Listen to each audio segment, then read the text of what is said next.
les amis, bienvenue sur ce nouveau podcast du site commentphotographier.com.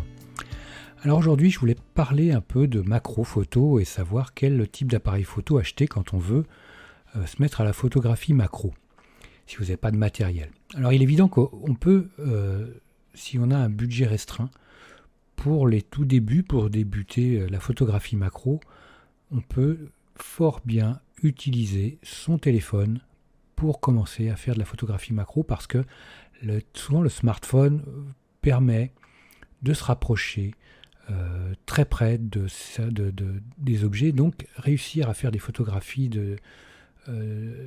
intéressantes d'un point de vue macro. Et en plus on peut zoomer, on peut faire beaucoup de choses, on a une distance minimale de mise au point sur un smartphone qui peut être très intéressante.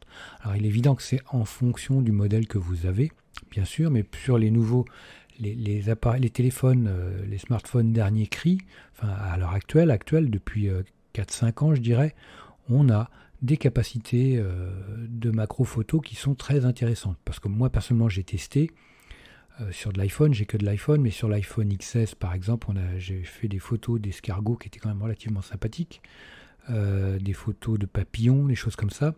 Après, on va pas faire de l'hyper macro en grand détail, mais déjà on peut commencer à faire de la photo relativement proche, j'irai faire de la macro de toute façon, avec un smartphone. Donc déjà, vous pouvez commencer à vous entraîner, à vous faire plaisir d'un point de vue photographique avec le smartphone. Alors, première chose avec le smartphone, c'est ce qui est vraiment important, c'est de nettoyer les lentilles de l'objectif du téléphone. Parce que je vois bien souvent, je le vois par exemple avec ma compagne ou mes enfants, qui font aussi de la photo, beaucoup de photos avec leur téléphone, mais souvent les photos sont de très très mauvaise qualité. Pourquoi ? Parce que les lentilles des objectifs du smartphone sont pleines de traces de doigts, des traces grasses, et ça fait tout de suite des espèces de brume, des traces de graisse et des moirages, c'est moche, c'est horrible. Donc systématiquement, avant de faire des photos, même macro ou pas, avec votre téléphone, c'est nettoyer les lentilles, vous frottez votre smartphone sur votre pantalon, sur votre chemise, votre t-shirt, vous trouvez un endroit sec et propre sur vous ou ailleurs, peu importe, et vous nettoyez l'optique de votre objectif. Ça c'est important parce qu'avec un appareil photo, il est évident que on travaille systématiquement avec des lentilles qui sont propres. Moi je fais attention à ça pour avoir systématiquement mes lentilles propres, pas de poussière, pas de traces de doigts sur mes objectifs.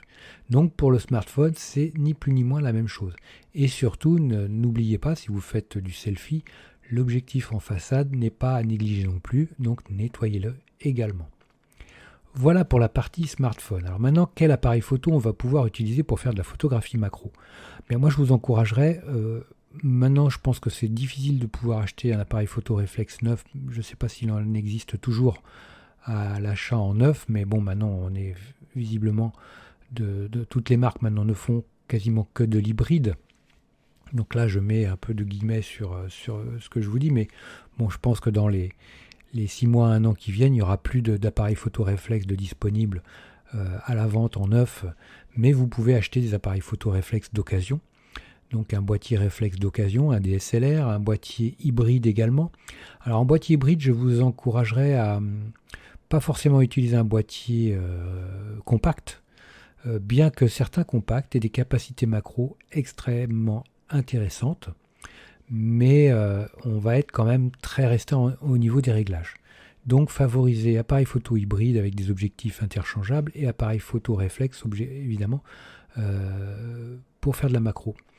Pourquoi ce type de boîtier ? Parce que c'est pas non plus les moins chers, évidemment, parce que vous allez pouvoir adapter sur votre appareil photo des objectifs, un ou plusieurs objectifs, en fonction de ce que vous voulez faire, et des accessoires qui vont vous permettre de faire de la macro d'une façon la plus étendue possible.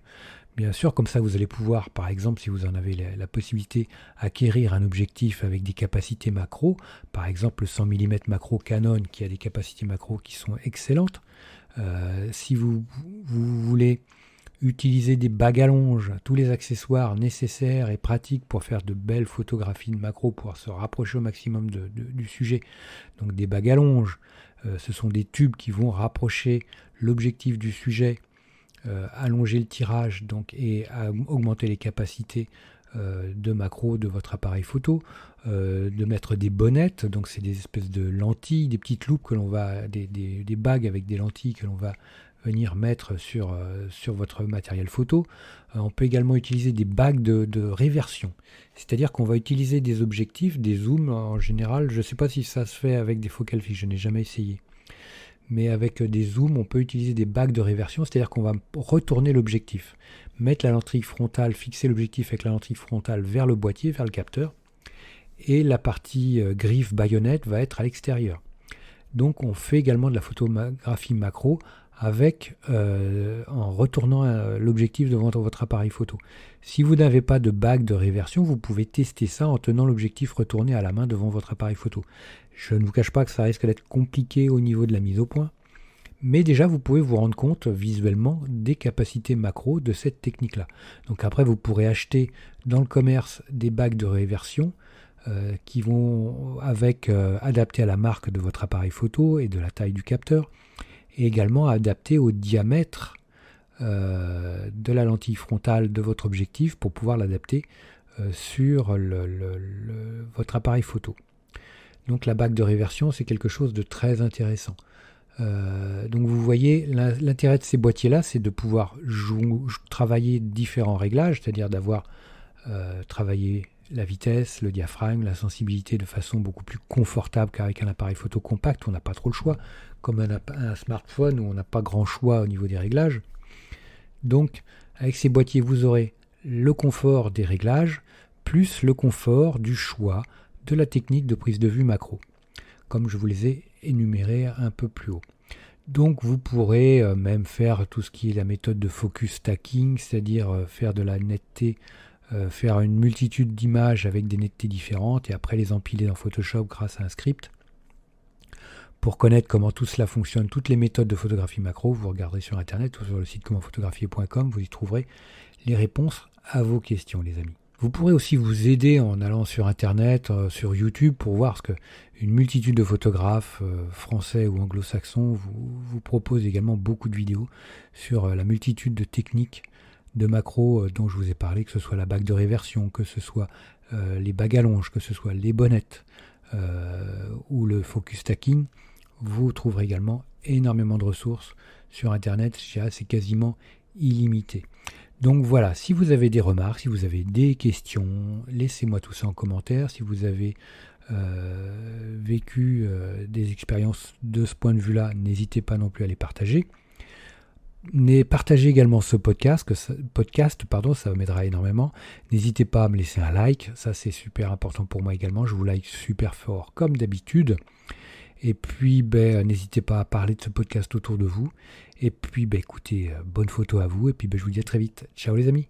Dernière petite chose avant de se quitter, si ce n'est pas déjà fait, je vous encourage à faire partie de ma liste de contacts pour bénéficier de conseils quotidiens, d'astuces photographiques, de choses vraiment utiles et intéressantes à connaître, à savoir, ou à se faire rafraîchir la mémoire sur certains sujets.